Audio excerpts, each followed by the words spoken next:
எண்ணிக்கை அதிகாரம் 21. கானானியர் மேல் வெற்றி. இஸ்ரேல் அத்தாரின் வழியாக வருவதை நெகோபில் வாழ்ந்த கானானியராகிய அராது மன்னன் கேள்வியுற்றான். அப்போது அவன் இஸ்ரேலரோடு போரிட்டு அவர்களில் சிலரை சிறைப்பிடித்தான். உடனே ஆண்டவரிடம் இஸ்ரேல் பொருத்தனை செய்து, நீர் உண்மையில் இம்மக்களை என் கையில் ஒப்படைத்தால் அவர்கள் நகர்களை நான் அழித்து விடுவேன் என்று கூறியது. அவ்வாறே ஆண்டவர் இஸ்ரேலின் குரலை கேட்டு கானானியரை ஒப்படைத்தார். அவர்கள் அவர்களையும் அவர்கள் நகர்களையும் அழித்தனர். எனவே அந்த இடத்தின் பெயர் ஓர்மா என்று வழங்கியது. வெண்கல பாம்பு.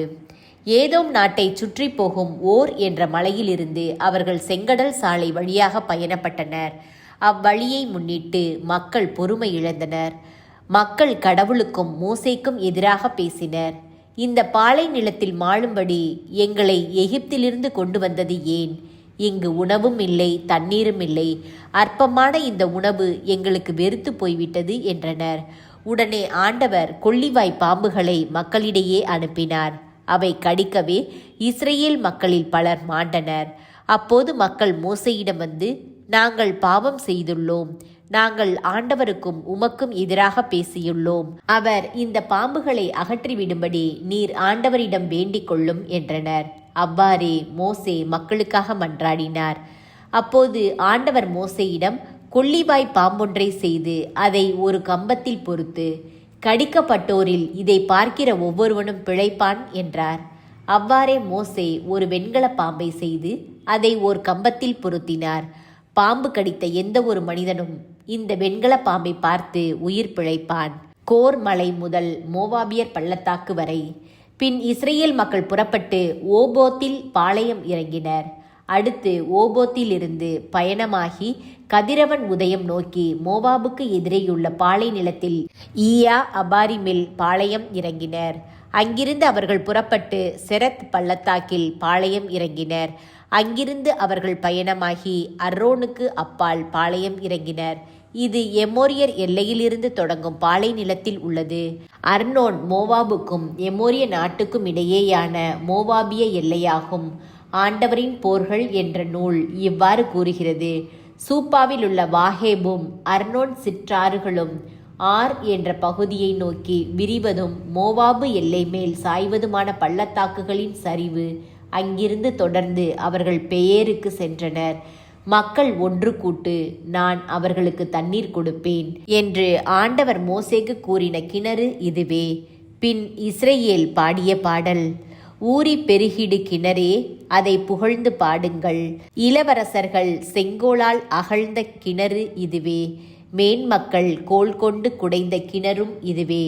பின் பாலை நிலத்திலிருந்து அவர்கள் மத்தனாவுக்கு சென்றனர். மத்தானாவிலிருந்து நகலியேலுக்கு சென்றனர். நகலியேலிலிருந்து பாமோத்துக்கு சென்றனர்.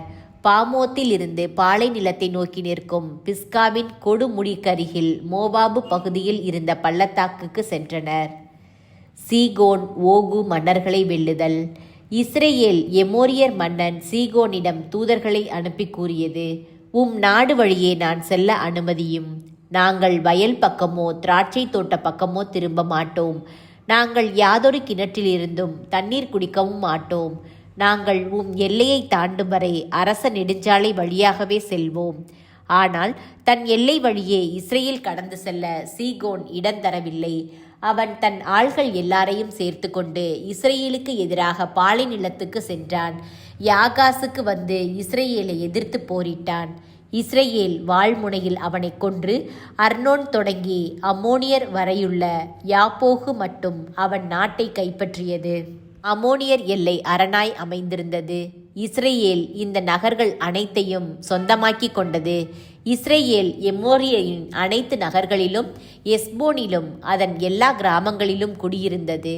எஸ்போன் என்பது எமோரிய மன்னன் சீகோனின் நகர். அவன் மோவாபின் முன்னைய மன்னனோடு போரிட்டு அவன் கையில் இருந்து அர்னோன் வரை இருந்த நாடு முழுவதையும் கைப்பற்றி இருந்தான். எனவேதான் கவிஞர் பாடுகின்றனர், எஸ்போனுக்கு வாருங்கள், அது கட்டப்படட்டும், சீகோன் நகர் நிறுவப்படட்டும். நெருப்பு எஸ்போனில் இருந்தும் நெருப்பு தழல் சீகோன் நகரில் இருந்தும் சென்றது. அது மோவாபில் உள்ள அர் நகரையும் அர்னோன் மேடுகளில் உள்ள தலைவர்களையும் விழுங்கிவிட்டது. மோவாபு உனக்கு ஐயோ கேடு!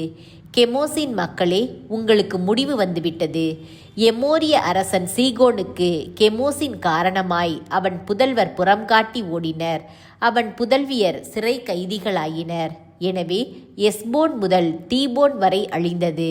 மெதபா வரையுள்ள நோபுபாக்கு பகுதியை பாழாக்கினோம்.